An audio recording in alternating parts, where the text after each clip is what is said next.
Hello, my name's Norman and I'm a teacher of academic writing. In these videos I'm going to show you how to improve your writing. In the previous video I looked at the idea of marking criteria and I gave my opinion of 3 key criteria. The first one was to show your understanding. The second one was to show your independent thinking, and the third one was to show a clear line of argument.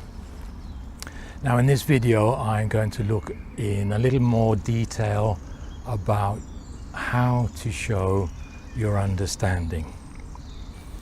Understanding of what? Well, you need to understand your subject area.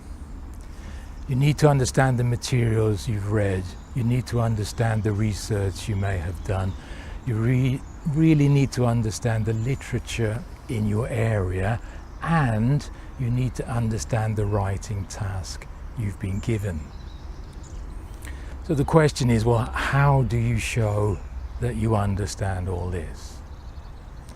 Well, the simple answer, the basic answer is, can you explain the issue in your own words? For example, if I ask you, well, what does this mean? Can you explain what it means? Why is this issue important? Why does it matter? What is significant about this issue? What are the implications of this issue? What are the consequences? If you can answer these questions in your own words, then it shows to me you actually understand the problems.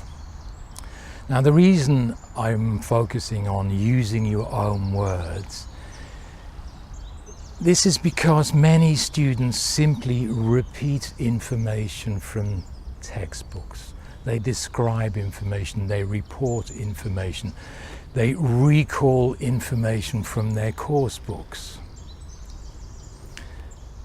Does this mean you actually understand what you've read, what you're repeating? Well, the recall of information, it's a skill, but you can do it without actually understanding that information. So simple recall and the reporting of information, this really doesn't show me you understand the issues. If you can translate the book language into your own language, that will give me an indication you understand. Now, there's a problem with repeating information from textbooks. Textbooks are written to inform, they are written to teach, they are written to instruct. So the style and the tone and the manner of the writing, it's educational. Now, if you write like a textbook in your assessed work, the tone and style of your writing will not be suitable. It will be inappropriate for the context in which you're writing. Do not write like a textbook.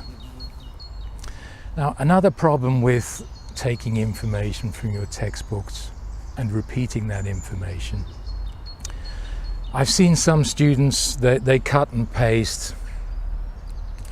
They then change the nouns to verbs, or they look for synonyms for the adjectives, they look for synonyms for the nouns, they change active sentences into passive sentences. What they do is they manipulate the sentence mechanically. Now, they do this to prevent accusations of plagiarism and copying. Now, if you do transform sentences from the textbooks in this way, it still doesn't show me that you understand the materials. Transforming a sentence, it's a mechanical procedure, and that can be done without understanding the meaning. Now the point is, can you explain the meaning of this information? Can you explain the significance? I'm not interested in whether you can transform a sentence from an active to a passive, whether you can find synonyms. Usually when students do find synonyms, they're incorrect and they don't collocate and the sentence sounds strange. So again, this technique, I wouldn't recommend it. Many students do it, some teachers teach it, but it doesn't show me you understand the issues. Now, another problem. Some students, they write in their own language if it's not in English. They cut and paste it into translation software.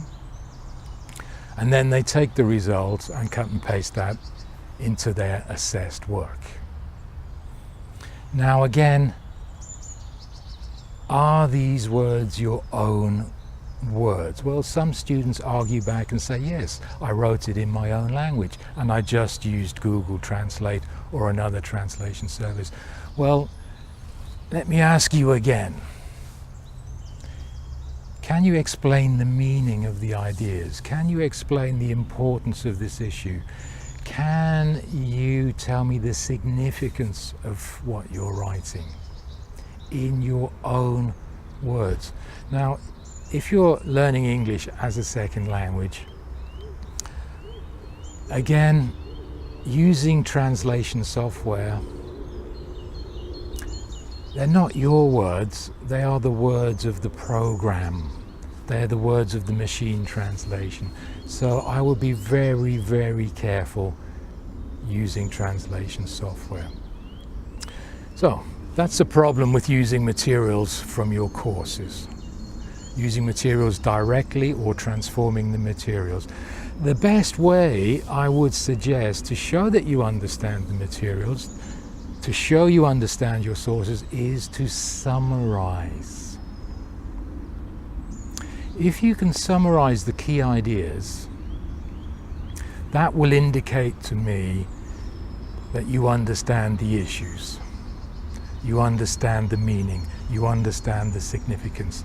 So a good, clear summary, for me, is much more preferable to a paraphrase which has been mechanically transformed from the sources. Now, in a later video, we'll talk a little bit more detail about incorporating sources into your writing. But for now, to show your understanding, you need to explain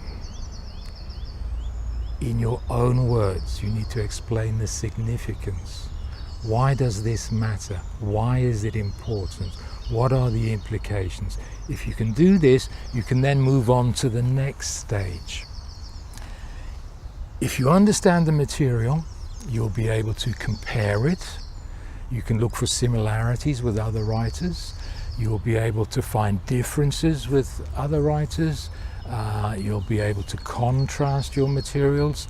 You'll be able to combine your materials with other authors and other sources, and you'll be able to create something new. So understanding in your words, using your own words, is a first step. The next step is to use that knowledge, to use that to combine, to analyze, to synthesize, and this will show you have a clear understanding of the writing issues. I hope that's helped. Now for your homework, I'd like you to take some of your old essays or your old projects, your old assignments, reread them again, but this time read them from the point of view of an assessor, and this assessor is trying to find out if you actually really understand the issues in depth. Have you explained the meaning? Have you explored the issue in depth in your own words?